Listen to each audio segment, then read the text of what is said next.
Hello, my name is Lisa Elvin Staltari, and this is my channel, Have Roots, Will Travel. I am a genealogist and a passionate traveler. Over the last year, I've been doing biographies of Les Filles du Roi, the King's Daughters, who are the founding mothers, in my opinion, of North America. And we are getting to know each and every one of them. What started out as a really personal project of me just doing my great-grandmothers has ended up with me exploring all Les Filles du Roi. And so it's been a great project, and it continues to be. And there are 700 of them, and we're on number 83. So you do the math. We will be doing this for a little while. Now, I also want to draw your attention that I do have a website called Have Roots Will Travel.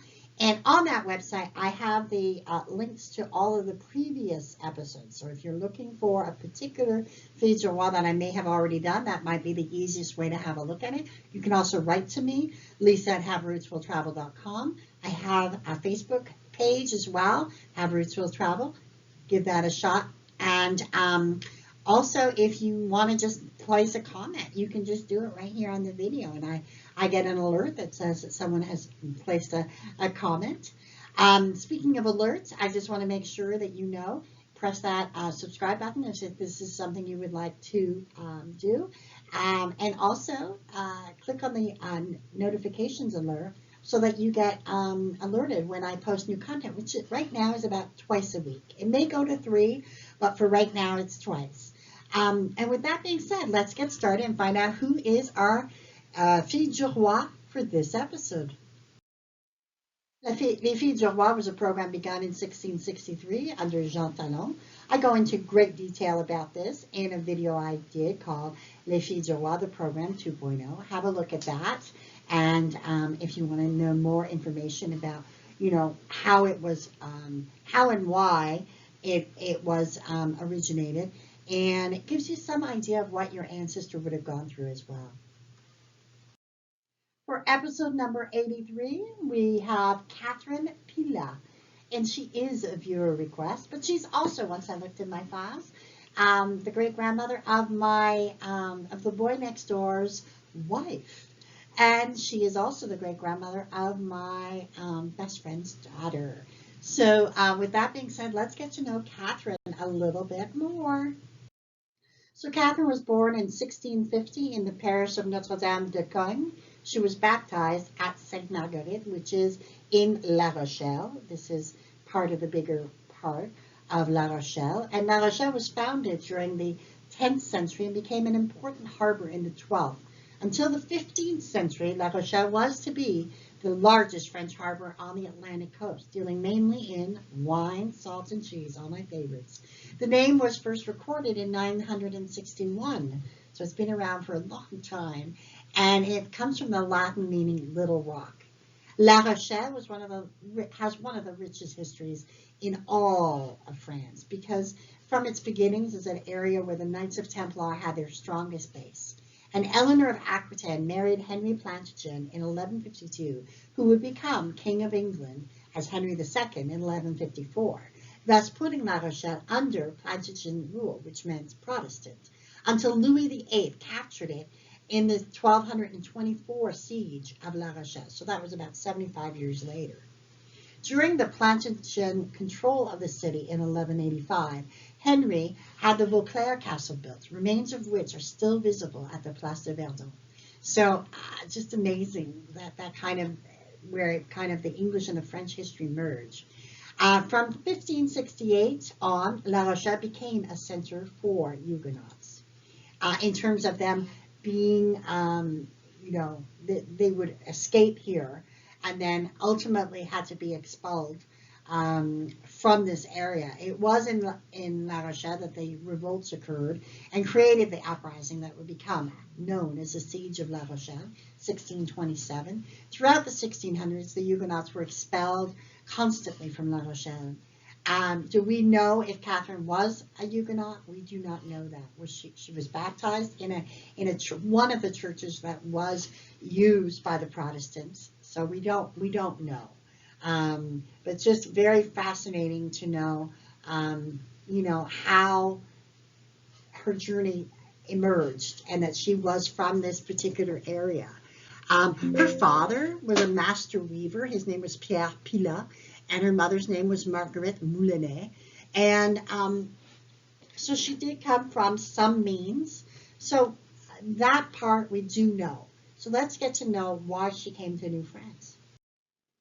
So Catherine would embark on Le Phoenix de Flagenge, which was the first boat.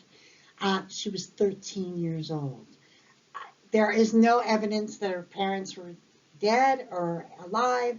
I don't know. What's interesting to note, as we discuss the issue of whether or not she was Protestant or not, it is possible that they sent her away to protect her. There was a lot going on at that time. I have not personally seen the document, but according to Peter J. Gagne's book, she was confirmed, which would mean that she was confirmed in the Catholic Church in the following year, 1664. So that gives me a clue as to why she would come so early on. So let's have a look at who she ends up marrying and when. So the groom that she would eventually select, his name was Pierre Charon Ducharme, and he was born in 1639, making him about 11 years older than her. He was born in the parish of Saint-Martin in Meaux, France. His parents were Pierre Charon, who was a master tanner, and Judith Martin. So where is this place? Well, it's situated in the loop of the Marne River, and it is an incredibly agricultural area, has been since medieval times. The most outstanding building, Saint Etienne Cathedral, is probably the one where he would have been baptized, and it's pictured here on your left. On the bottom is just kind of like the river as it, or the places that exist right now, and then I put a map in with a little red dot so you can see where it is. From 923 to 1361, it belonged to the Counts of Champagne. Meaux was the first diocese in France to shelter, again, Protestant reformers during the wars of religion in the late 16th century, and was much fought over. And it was the scene of some of the massacres of the Huguenots on St. Bartholomew's Day in 1572. So again, we have this Protestant theme going on. And so it is definitely, right now, Meaux is a fairly large place. It's got about 53,000 people. And I suspect back then it was not a village. It was a center of influence, if you will. So it's kind of interesting that he also came from kind of a place where the Huguenots were having issues. So October 19th, 1665, Catherine would have been in New France by 2 years by then. She would be then 15, and Pierre would be 26. This is their marriage license, and this is where they would have been married in Montreal. So the family would then settle in Montreal. This is where they got married. Let's talk a little bit about Montreal, this wonderful city that would become Montreal. Started off as Ville-Marie by the founder, Paul de Chomedy, Sœur de Maisonneuve, and was essentially a missionary center in May of 1642. The colony would not thrive, and it was on the verge of extinction when Chomedy decided to return to France to recruit 100 settlers, which would be known eventually as La Grande Recrue, the Great Recruitment. From this small group would evolve the Notre Dame congregation from Sister Marguerite Bourgeois. When Montreal was founded, the new colonists were rapidly confronted by a fearsome enemy, the Iroquois. Unfortunately, there was no regular army in Montreal until 1665, when the Carignan-Salieres Regiment landed here. In the meantime, militias capable of resisting Iroquois attacks were set up. In 1663, Chomedy de Maisonneuve created the Saint-Famille militia to protect Ville-Marie, and it was definitely something that would have been part of what Pierre would have been part of. So the family that they built, they had 12 children. Catherine would marry François Chagnon de la Rose and have 7 children, 5 of whom reached adulthood. She then married Daniel Tétrault and had 4 children, all of whom made it to adulthood. Marie Charlotte married Claude Louis Lemaire and had 2 children. She then married, both of whom survived. She then married Raymond Vigard and had 6 children, all of whom made it to adulthood. Antoinette d'Anne married Pierre Goyette and had 6 children, actually all of whom made it to adulthood.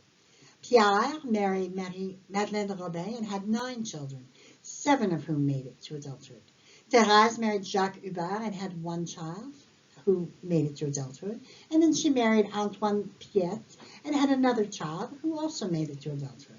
Nicolas married Marie Viau and had 12 children, 11 of whom made it to adulthood.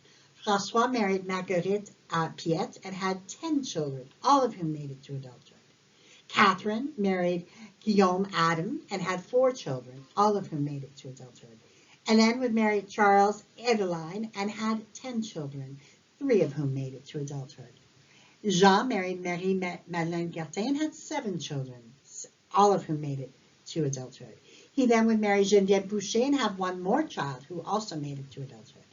Louise married Michel Collin de la Liberté and had 6 children, all of whom made it to adulthood. And Marie-Jeanne married François Bouteille and had 4 children, all of whom made it to adulthood. In case you're counting, this is an astonishing 78 grandchildren born, like actually living. Dad would die on Christmas Day in 1700 at the relatively young age of 61. He and Catherine would have been married 35 years at that time. Catherine did not remarry right away. And when she did, she chose a man who was significantly younger than her. At the age of 55, she married Sébastien Brisson, who was 38. Just gotta love her. So she would pass away at the age of 68 on the 23rd of July, 1717. And she lived a remarkable life. She died in Montreal. But I just want to share with you, by 1729, she would have, based on all the children she and Pierre would have had, she would have had 254 descendants. I cannot wait to see if many of you who are watching this are a descendant of this lady as well. Just a remarkable story of, coming here at such a young age and just being one of those pioneers and surviving. 68 at that age and with that many children was a remarkable feat. I want to point out to you the legacy continues. L'association des Charons et du Charme. I believe it says that the society ceased to exist, but the website still goes on. So have a look at that. I've included the link as well, just because it's amazing the work that they did. I want to share with you some of the resources I use for Les Filles du Roi research in particular. First one I use is La Société des Filles du Roi et Soldats du Carignan. It's an amazing group, a society that has been going on since 1994 actually. And I am a member and also the membership chairperson at the moment. And would heartily recommend that you have a look at it. See, and certainly there are things you can use even as a non-member. Have a look and see what if this is something you'd like to join. The next one I use is a fairly new one to me. It is a Facebook group called Les Filles du Roi Descendants. Remarkable. They have over 5,000 members right now. And the third is a website I use called Migration, which is remarkable. And they have information on the boats and on the Filles du Roi and on the Carignan soldiers, just all kinds of information that you might need. So have a look at that. And so we end episode 83, our wonderful story of Catherine Pillat and Pierre Charon du Charme. And they have the honor of being the number 2 descendants in that famous study at 1729. They had 254 descendants, making them the number 2 spot. But the number 1 spot was from someone who actually did not give birth in Quebec. She brought over a son who in turn, so that would have been number one, and le maître. So Catherine Pillat, really, in my mind, is the number one in the sense of she gave birth to all these children in Quebec, and so they are 254 descendants as of 1729. I can only imagine how many descendants are there now. Their influence is, I'm sure, still felt today from the areas in Montreal where they would have resided. And the fact that she, made her way here from, the age of 13 and built this life and survives. We owe her a great debt. And she is an inspiration, absolutely. And with that, I will bid you adieu, and I'll see you on episode number 84. Until then, au revoir.